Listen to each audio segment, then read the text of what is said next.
Sir as an actor आपने कब शुरुआत की, ज़रा अगर हम पास्ट में जाएं तो अपनी जर्नी के बारे में बताएं। जी, यकीनन लाइफ में बहुत सारे टेन्योर होते हैं जिनमें इंसान जो है वो ग्रेजुअली चलता रहता है। जी। तो एज ए आर्टिस्ट भी मैंने फ़िल्म भी, टीवी भी उसमें परफॉर्म किया। एज ए हाँ एंकर भी मैंने जी, बिल्कुल। दर्जनों प्रोग्राम किए। हाँ, और अल्हम्दुलिल्लाह अब अल्लाह रब्बुल इज़्ज़त खिदमत के काम ले रहा है इंसानियत के लिए, तो एग्जैक्टली। उसके लिए भी अल्हम्दुलिल्लाह बेहतर तरीके से परफॉर्म कर रहा हूँ। बेस्ट नेशन वेलफेयर ऑर्गेनाइजेशन, इसकी आपने बुनियाद कब रखी? जी, बेस्ट नेशन वेलफेयर ऑर्गेनाइजेशन मेरी ज़िंदगी का एक ख्वाब है क्या और मेरे बात है। लिए ब्लेसिंग है कि मोहसिन पाकिस्तान डॉक्टर अब्दुल कदीर ख़ान के साथ मुझे काम करने का मौका जी, मिला। डॉक्टर अब्दुल कदीर खान के साथ, जी, बिल्कुल। हाँ। अल्हम्दुलिल्लाह। और उन्हीं की मुशावरत और मुआवनत से एक बेहतरीन कौम की तश्कील के लिए ये बेस्ट नेशन वेलफेयर ऑर्गेनाइजेशन की बुनियाद रखी। जी। और अल्हम्दुलिल्लाह इसमें दर्जनों हमारे प्रोग्राम्स हैं जो यूथ को एम्पावर करने के लिए, वुमेन को एम्पावरमेंट करने के लिए हम्म। और जो हमारे आर्फन बच्चे हैं उनको बैकअप देने के लिए हम जो फील्ड में हैं और अल्हम्दुलिल्लाह उसमें वर्किंग कर रहे हैं। क्या बात है सर, आपके प्रोजेक्ट्स पर तो हम ज़रा बाद में आएंगे। अभी आपने मेंशन किया है डॉक्टर अब्दुल कदीर खान का नाम, अब हम उन्हें कैसे भूल सकते हैं। ज़रा हमें बताएं आपका उनके साथ कैसा रिलेशनशिप था, ये ताल्लुक कब से था? हमारा जो बेस्ट नेशन ऑर्गेनाइजेशन का जो विजन मिशन है उसको एक लाइन में मैं एक्सप्लेन करता हूँ। जी।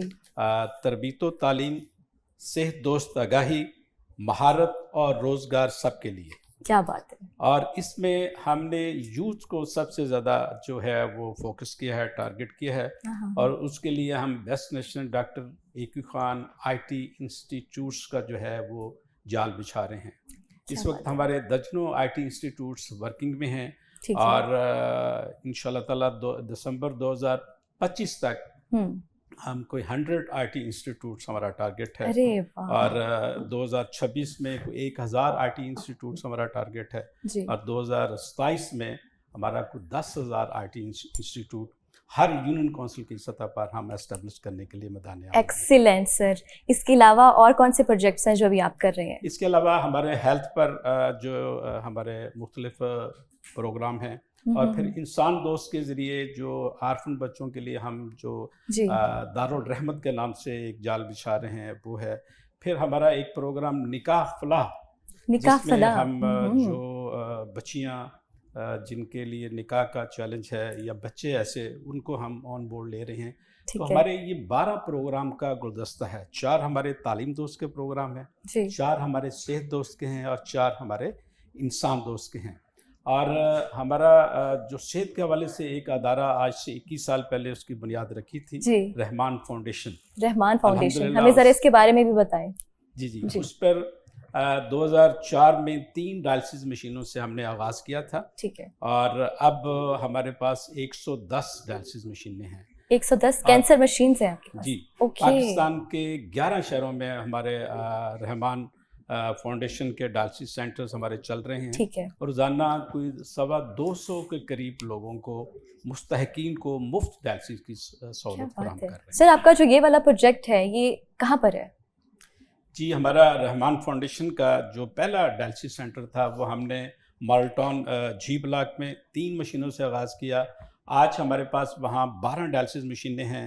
इसके बाद एक्सीलेंट। फिर हमारा फैसलाबाद में, सियालकोट में, डस्का, कामोकी, लाला हाँ। मूसा, इस्लामाबाद और कराची।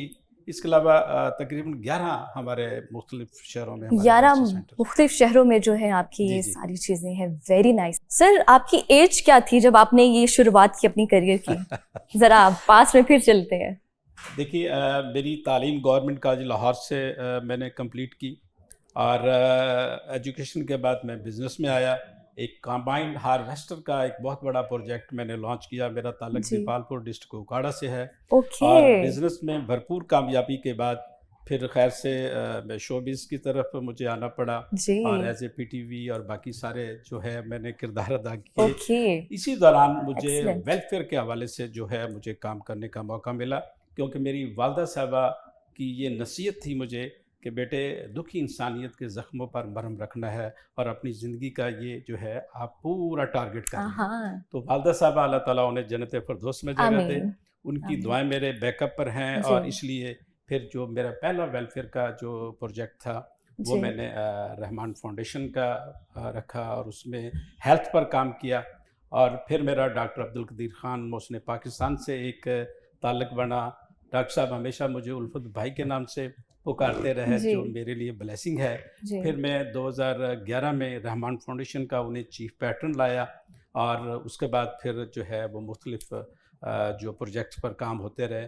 और फिर डॉक्टर साहब चूँकि सियासत में जी गए, जी सियासत में भी उनका साथ दिया, फिर उस सियासी पार्टी ओके को क्लोज़ करवाया। हाँ जी और फिर हमने एक नेशन बिल्डिंग के लिए डॉक्टर साहब ने और मैंने मुशावरत करके ये बेस्ट नेशन वेलफेयर ऑर्गेनाइजेशन की ऑर्गेनाइजेशन का बुनियाद नाम रखी, दिया ताकि पाकिस्तान के अवाम को एक बेहतरीन कौम के धारे में हम ला सकें जी और ये हम इस पाकिस्तान, इस धरती माँ को हम एक बेहतरीन मुमलकत बना सकें।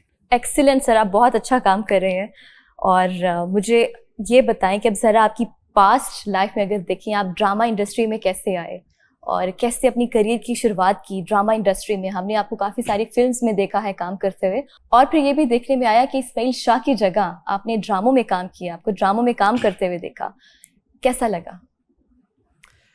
एक्चुअली पीटीवी पर जब मैं गवर्नमेंट कॉलेज लाहौर में एजुकेशन ले रहा था तो उस वक्त भी मैं कुछ जो पीटीवी के प्रोग्राम हैं उनमें हिस्सा लेता था। उसमें क्विज़ प्रोग्राम भी हैं, उसमें कुछ ड्रामिक जो प्रोग्राम थे उन पे भी हिस्सा लिया। जी तो इसलिए मेरी शोबिज़ से शनासाई थी।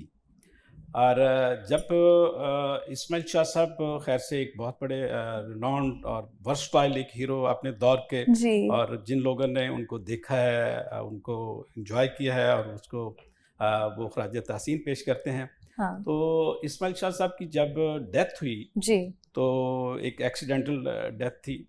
और उसके बाद मेरे एक हमारे टीवी के एक सीनियर आर्टिस्ट हैं आसिम बुखारी साहब, आसिम बुखारी, ओके उनसे मैंने पीटीवी में जब मैं गवर्नमेंट कॉलेज लाहौर में था तो कुछ प्लेस में उनके साथ काम किया। ओके तो हाँ सबसे पहले उन्होंने मेरे से रब्ता किया और उन्होंने पंजाबी में एक फ़िक्रा बोला कि हाँ उल्फत भाई आपसे काम पड़ गया है। मैं कहा जी फरमाएं। अच्छा उन्होंने कहा कि इस्माइल शाह साहब अल्लाह को प्यारे हो गए हैं। हाँ जी और पंजाबी च कहने लगे कि मेरी सारी पूंजी फिल्म ते लग गई है, अच्छा तो जी आप मुझे जो है मेरे से मेरी हेल्प करें, मेरे से कोऑपरेट करें। क्या तो आपकी फेस रिजेम्बलेंस उनके साथ जी उस मिलती थी? वक्त हेयर स्टाइल और फेस हाँ बिल्कुल ओके सिमिलरिटी तो काफ़ी अच्छा था।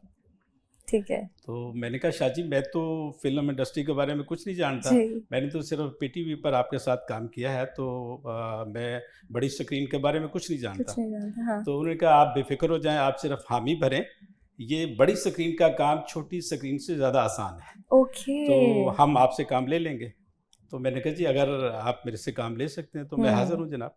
तो फिर जब उस स्क्रीन पर गया, उनकी फ़िल्म को मैंने मुकम्मल कराया, तो फिर जितनी फ़िल्में जितने हाँ प्रोड्यूसर थे हाँ उन्होंने भी रिक्वेस्ट की कि हमारी भी फ़िल्म मुकम्मल ओके कराएं, सब हमारी भी। प्रोड्यूसर्स ने आपको अप्रोच तो किया ओके फिर ऐसा नहीं कि जैसे हाँ रातों रात स्टार बनना। आपको फेम और उस मिला वक्त की ओके जो 5-6 हीरोइंस थी उनके साथ मुझे काम करने का मौका मिला। सबसे ज्यादा किस हीरोइन के साथ मजा आया काम करने में?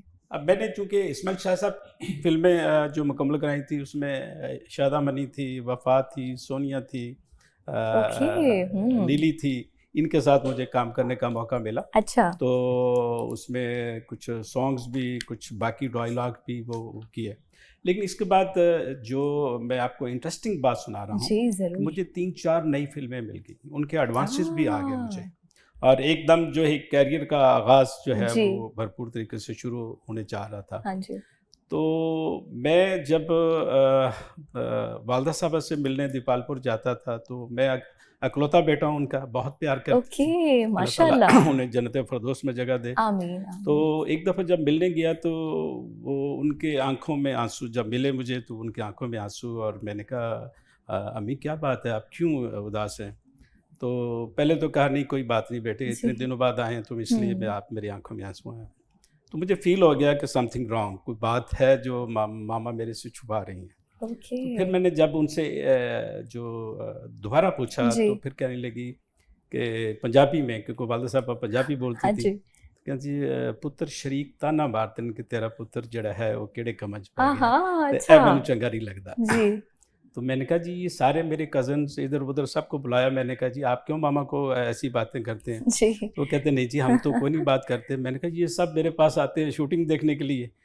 तो बहरहाल उस रात मैं सोया नहीं, जब मैंने कहा अगर माँ जिस काम से अगर खुश नहीं है जी। तो मुझे फिर उसको रिवाइज करना चाहिए।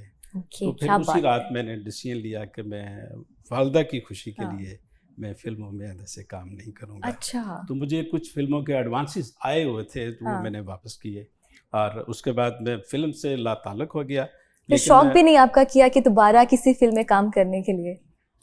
जी, उसके बाद वालदा साहब ने जब पीटीवी के लिए, चूँकि मैं अपने बिज़नेस में इन्वॉल्व था, जी, तो जी। फिर मुझे पीटीवी से मुख्तलिफ ड्रामोज़ के लिए ऑफ़र्स आती रहीं। हाँ, हाँ। तो एक दिन हम बैठे थे वालदा साहबा भी और हम सारे टीवी पे जी, एक जी। ड्रामा देख रहे थे। तो मैंने कहा, माँ जी मुझे ये टीवी वाले कह रहे हैं कि आप जो है हमारे साथ काम ड्रामों करें। में काम जी। करें।